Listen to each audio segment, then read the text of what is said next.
نبتدي بقى يا شباب ريفيجن على trigonometry.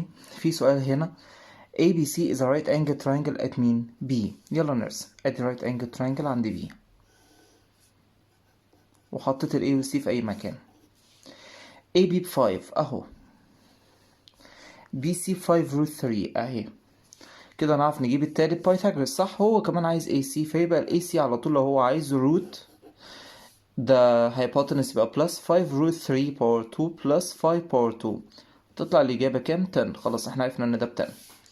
طب عايز ايه كمان يا باشا؟ بيقول لك انا عايز اعرف انجل سي بكام وعايز اعرف انجل اي بكام. جميل جدا. فاكر الحركه اللي كنا بنعملها دي؟ تعالى نعملها على جنب هنا. مين الانجل اللي انا عايزها؟ انجل سي. عشان تجيب انجل لازم تكون عارف ايه؟ سايدين. ما احنا اتفقنا الفكره بتاعت تريجونومتري سايد انجل سايد، فلو عايز اجيب انجل لازم اكون عارف تو سايدز. جميل جدا. طب انا معايا كام سايد؟ معايا 2 اهو. معايا ده كمان يا مستر، مش فارقه باي حاجه عادي.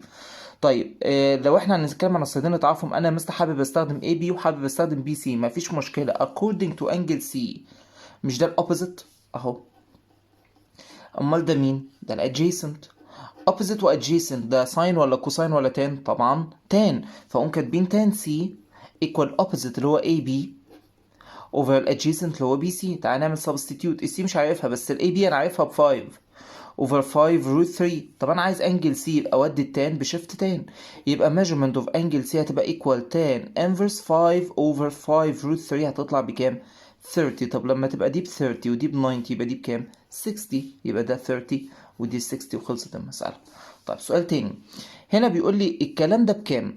ساين كوساين تايم تان بلس كوتان. طبعا اتفقنا ان الساين والكوساين بنسيبها، التان والكوتان بنحولهم، يعني هتبقى المسألة ساين كوساين. ممكن نعمل على فكرة حركة حلوة أوي، يعني لسه جاية في دماغي. ممكن نعمل ده تايم هنا وهنا، يعني نعمل ساين كوساين تايم تان يبقى ساين كوساين تان بلس ساين كوساين كوتان.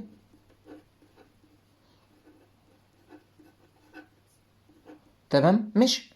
تعالى بقى نغير التان والكوتان، يعني الساين بتفضل زي ما هي تايم الكوساين بتفضل زي ما هي تايم التان بتبقى ساين اوفر كوساين. الساين بتفضل زي ما هي، كوساين بتفضل زي ما هي، الكوتان بتبقى كوساين اوفر ساين. جميل جدا الكلام ده. مش الكوساين دي فوق والكوساين تحت يمشوا مع بعض، يبقى ساين تايم ساين، ساين باور كام؟ 2. طب الكوساين الساين تمشي مع الساين، يبقى كوساين تايم كوساين اللي هي كوساين باور كام؟ 2. واتفقنا ان ساين باور 2 بلس كوساين باور 2 في نفس الانجل بيبقى اجابتها دايما كام؟ 1. طيب سؤال كمان.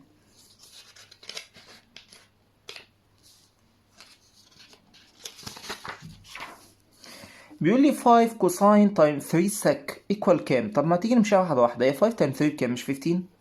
فاضل كوساين سك. انا قلت لك قبل كده معلومه ان اي حاجه تايم الريسبريكال بتاعتها بيبقى اجابتها 1. يعني ايه؟ يعني الكوساين تايم السك ب 1 والساين تايم الكوسيك ب 1 والتان تايم الكوتان ب 1. دي ثوابت. ليه؟ اصلا ممكن اقوم قايل 15 تايم كوساين ثيتا، واحنا عارفين قبل كده ان السك هي 1 اوفر كوساين، فكنسل كوساين مع كوساين يبقى 1، بس ال 1 ده لسه هيتعمل تايم 15 فيبقى الفاينل انسر كام؟ 15. طيب سؤال تاني. find the value of theta. هنا قال لي value، ممكن اقول لك هات values كمان، تبقى مشكله كبيره جدا لازم تعرف الفرق. هات الفاليو او الفاليوز of theta which satisfies root 3 cosine theta equals sine. بص اقول لك على حاجه. طول حياتنا لو شفت ساين وكوساين مع بعض في نفس الايكويشن حاول تحولها تاني. ازاي؟ ان انا اودي الكوساين دي بالديفايدد فتبقى روت 3 ايكوال ساين اوفر كوساين ولا لا؟ طب ليه مثلا انت عملت كده؟ لان ساين اوفر كوساين بكام؟ بتان، فيبقى تان ثيتا ايكوال مين؟ روت 3. ده ايكوال ده. طب انا عايز اجيب ثيتا، يبقى ثيتا ايكوال تان انفرس روت 3 طلعت 60، يبقى ثيتا بكام؟ 60. ده لو قال لي فاليو. طب لو قال لي فاليوز، لا استنى بقى، فاليوز لحظه دي فيها مشكله تانية. هي التان بتاعتنا بالبوزيتيف ولا بالنيجاتيف؟ هتقول لي بالبوزيتيف. جميل جدا. according لاستيك رول ASTC التان بوزيتيف هنا وهنا، يعني في اجابتين ينفعوا. خد بالك احنا قلنا لو انت في السكند كواد تعمل 180 ماينس، لو في الثيرد هعمل 180 بلس، لو في الفورث هنعمل 360 ماينس. عشان كده عندي اجابه تانية في الثيرد كواد، فيبقى ثيتا برضو ان ثيرد كواد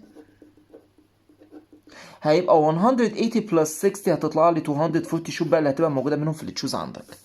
سؤال تاني. كوتان باور 2 ماينس كوسيك سكوير اوفر كوتان، اجابه الكلام ده بمين؟ طيب فاكر الرولز التلاتة؟ ساين باور 2 بلس كوساين باور 2 بيدينا 1. ال1 ده لو عملته بلس تان سكوير بيدينا 6 سكوير، وال1 لو عملته بلس كوتان سكوير بيدينا كوسيك سكوير. جميل جدا. طب يبقى كوسيك سكوير ماينس كوتان سكوير يدينا كام؟ 1. طب لو انا عكست خليت ده اللي ماينس ده تبقى الاجابه نيجاتيف 1. عشان كده لو كانت كوسيك سكوير ماينس كوتان سكوير كان يبقى 1، لكن لو كوتان سكوير ماينس كوسيك سكوير يبقى نيجاتيف 1 اوفر كوتان ثيتا. جميل جدا الكلام ده. طب الكوتان دي تحت ممكن اطلعها فوق تبقى تان، صح، فيبقى نيجاتيف 1 تايم تان اللي هي نيجاتيف تان ثيتا، ودي الاجابه اللي انا ممكن اوصل لها. طيب بص السؤال ده بقى بيقول لك from the top of a tower of height 80 سنتيمتر. لا هي 80 متر بقى، ما ينفعش سنتيمتر، ده تاور. طب يعني انا هنا في تاور اهو الهايت بتاعه 80 meters from the top of the tower. An observer measured dispersion او depression angle of core. جميل جدا. الكار دي موجودة على نفس البلين بتاع التاور بيس، يعني البيس اهو بتاعت التاور، في عربية هنا. في depression angle كانت 3218. احنا اتفقنا مع بعض depression angle يبقى لازم تطلع كده بعد كده تروح تبص على الانجل، يبقى الانجل دي بكام؟ 3218. وقلنا هي الانجل دي 3218. جميل جدا. ومعايا ده فسمهم لي اي بي سي. عايز ايه بقى؟ هات لي الديستنس ما بين الكور والبيس بتاعت التاور، يعني ده، يعني انا عايز اعرف طول اللاين ده. جميل جدا. مين اللي انت عايزه بي سي اهو. مين اللي انت عشان تجيب سايد لازم تكون عارف سايد وانجل. السايد اللي احنا عارفينه اي بي، والانجل عارفينها، خد بالك دي 90، بس احنا بنجيب انجل غير 90 اللي هي انجل سي according لانجل سي. مش البي سي ده الادجيسنت والاي بي ده الاوبوزيت، ده الادجيسنت وده الاوبوزيت، يبقى استخدم تان، فاقوم قايل له تان سي ايكوال اوبوزيت اللي هو 80 اوفر الادجيسنت اللي هو بي سي. يعني تان السي انا عارفها اللي هي 3218 ايكوال 80 اوفر بي سي، مش دي كانها اوفر 1. انا عايز اجيب البي سي، يبقى ساعتها البي سي هيبقى ايكوال 80 ملتبلاي 1 اوفر 10 32 18. طيب تحسبها بالكالكوليتر بالابروكسيميشن هتطلع لك 126.5 متر. سؤال تاني. السؤال ده بقى فيه شغل حلو قوي. بيقول لي الكلام ده بكام؟ 7 plus 5 sin squared theta minus cosine square over 3 plus sin power 2 plus 2 cosine power 2 minus 1. لا سؤال فيه شغل ومحتاج كده ايه شويه تشغيل دماغ. انا عندي رول بيقول لي ان sin power 2 plus cosine power 2 ب 1. طب تعالى نكتبه كده على جنب. sin power 2 plus cosine power 2 اجابته كام؟ 1. طب 1 minus cosine power 2 بساين باور 2. طب 1 minus sin power 2 بمين؟ بكوساين باور 2. في تانية ثانوي عندنا ساين باور 2 minus كوساين باور 2 نعرف نتعامل معاها، لكن دلوقتي لا. طب ايه الحل بقى يا مستر؟ دي كوساين باور 2 بالنيجاتيف صح؟ طب بص الحركة اللي انا هعملها. ايه رأيك لو خليت المسألة دي تتكتب كده؟ ال7 خليتها 6 بلس 1 تفرق معاك؟ طب وليه عملت الحركة دي؟ افهمك حالا. بلس 5 ساين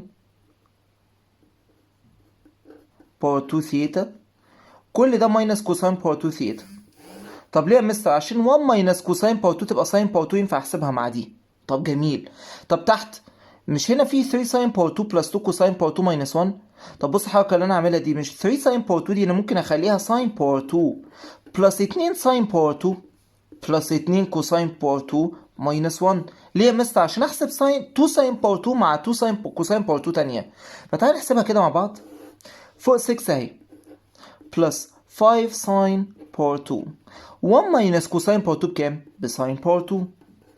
طب تحت ساين باور 2 هتنزل، مش ساين باور 2 بلس كوساين باور 2 ب 1؟ يبقى 2 ساين باور 2 بلس 2 كوساين باور 2 بكام؟ ب 2.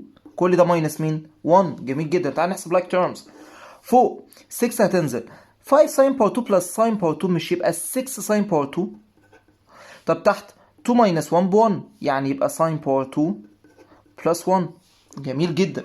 مش انت شايف ان فوق 6 كومن فاكتور؟ فتاخدها كده 6 كومن فاكتور. شوف اللي هيحصل. 6 ديفايدد 6 يبقى 1 بلس 6 هتمشي مع 6 يبقى ساين باور 2. وفي تحت ساين باور 2 بلس 1. طب انا ممكن اكنسل ده مع ده يبقى الاجابه كام؟ 6. وهي دي الفاينل انسر بتاعت السؤال. طيب شوف المساله دي. بيقول لي لو a بلس b ب 30 يبقى ساين 3a بلس 2b بلس ساين 9a بلس 8b بكام؟ سؤال غريب جدا ومحتاج تفكير عالي. طب بص بقى انا هعمل فيه ايه. اولا هنا عندي 2 unknown. عموما يا شباب الساين والكوساين والتان لما يبقى معاهم 2 unknown ده موجود في تانية ثانوي ومش في اولى ثانوي. طب ايه الحل؟ نحول دي بدلاله واحده. يعني ايه؟ مش هي a بلس b ايكوال 30 فيبقى الايه لوحدها ايكوال مين؟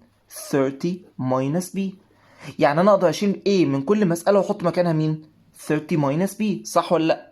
نقدر نعمل الكلام ده. تعالى نعملها بقى. ساين 3a يعني 3 تايم الاتنين دول. تعال نمشيها واحدة واحدة كده. 3 تايم 30 ب 90 minus 3 تايم بي 3b، بس كل ده لسه بلس 2b ما تنساش، بلس ساين دي 9a يعني 9 تايم الاتنين دول. طب يلا 9 تايم 30 ب 270 minus 9 تايم b 9b، كل ده ما تنساش بلس 8b. جميل جدا الكلام ده. تعال نحسب like term ساين 90 نيجاتيف 3b بلس 2b، نيجاتيف 3 بلس 2 بنيجاتيف 1 يبقى نيجاتيف b، بلس ساين 270 هتنزل نيجاتيف 9b بلس 8b دي بنيجاتيف b برضو. فاكر الاسئله بقى بتاعت حلوه ولا معفنه؟ ال 90 حلوه ولا معفنه؟ طبعا معفنه، فتخلي الساين ايه؟ كوساين b. احنا في انهي كواد؟ 90 ماينس ده في الفيرست كواد، فيرست كواد يبقى كله بوزيتيف مش هحط حاجه. المفروض دي بلس 270 هتخلي الساين كوساين 270 ماينس في الثيرد كواد عند تان وكوتان، بس دي مش تان ولا كوتان يبقى لازم نغير الساين دي فيبقى ماينس. طب كوساين بي ماينس كوساين بي بكام؟ بزيرو. بص بقى السؤال ده وهننهي بيه المسائل بتاعتنا واحده واحده كده، ومش عايزين ايه اي انفعال فيه. هنا بيقول لي في سفينه بتابروتش لايت هاوس اوف 50 متر هاي، يعني في هنا لايت هاوس الهايت بتاعه 50 متر. جميل جدا الكلام ده.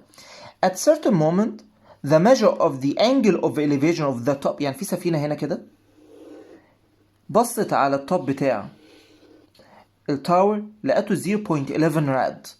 ما انا ما بشتغلش براد، طب هنيجي نحولها للديجري، فهم قايلين 0.11 نعملها تايم 180 اوفر باي، هتطلع لي بالابروكسيميشن حوالي 618، يبقى الانجل دي كام؟ 6 degree 18 minute. جميل جدا.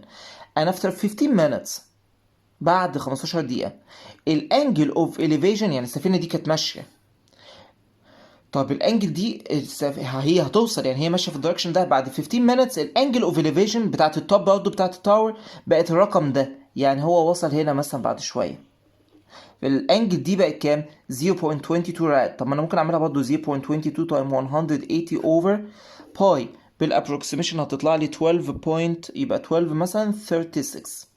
جميل جدا الكلام ده. يبقى الانجل دي 12 36. عايز ايه بقى؟ انا عايز اعرف السبيد اللي السفينه هتوصل بيها المكان ده. ده جميل جدا الكلام ده. طيب هو احنا عارفين رول السبيد ده بيتجاب ازاي؟ انتوا عارفين الرول بتاع السبيد مش هو بيبقى الديستنس على التايم؟ طب ما هو السفينه كانت واقفه هنا ووصلت هنا، يبقى انا عشان اوصل من هنا لهنا محتاج اعرف الديستنس دي قد ايه، والتايم انا عارفه 15 minutes هو اللي قايل لي، يبقى انا جبت الديستنس دي اعملها ديفايدد 15 هيطلع لي السبيد اللي ماشيه بيها الشيب بتاعتنا. طب ما تسمي لي ده اي بي سي.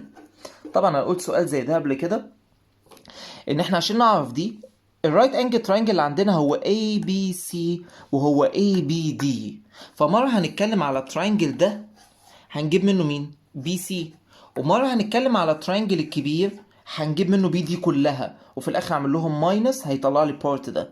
يبقى تعالى بقى نكمل الاول ان تراينجل اي بي سي، انا عايز ده عندي وده الاوبوزيت، واللي انا عايزه الادجيسنت يبقى استخدم تان، يبقى تان 12 36 ايكوال الاوبوزيت 50 اوفر الادجيسنت اللي هو بي سي، دي كانها اوفر 1، انا عايز بي سي فيبقى 50 ملتبلاي 12 50 ملتبلاي 1 اوفر 10، الرقم ده هيطلع لك البي سي بالابروكسيميشن ايكوال 223.6 متر. خلاص انا عرفت الحته دي 223.6 متر من هنا لهنا. طب تعالى نتكلم بقى على الترينجل الكبير اللي هو انترينجل اي بي دي، ده الانجل اللي معايا وده السايد اللي انا عارفه وده اللي انا عايزه، برضه هنستخدم تان عشان اوبوزيت وادجيسنت، يبقى تان 618 equal opposite 50 over adjacent هو بي دي، ما دي كان over 1 انا عايز بي دي، يبقى ده تايم ده over ده، فيبقى البي دي بتاعتنا equal 50 تايم 1 over الكلام ده هيطلع لي بالابروكسيميشن حوالي 452.9. جميل جدا متر، يبقى ده كله 452.9. انا عايز سي دي بس، يبقى therefore ان السي دي هيبقى ده كله ماينس البارت ده هيطلع لي بالابروكسيميشن 229، يبقى كده تمام. يبقى انا كده عرفت الحته دي قد ايه 229.3 متر. بس انا مش عايز ديستنس، انا عايز السبيد، ما احنا عارفين السبيد هتبقى ايكوال ده اوفر التايم بتاعنا اللي هو 15 minute، فتطلع لك الاجابه بالابروكسيميشن 15.3. بس خد بالك ده سبيد يبقى حاجه بير سكند بير مينت، الكلام ده اللي فوق متر بير مينت، وتبقى دي الاجابه بتاعتنا.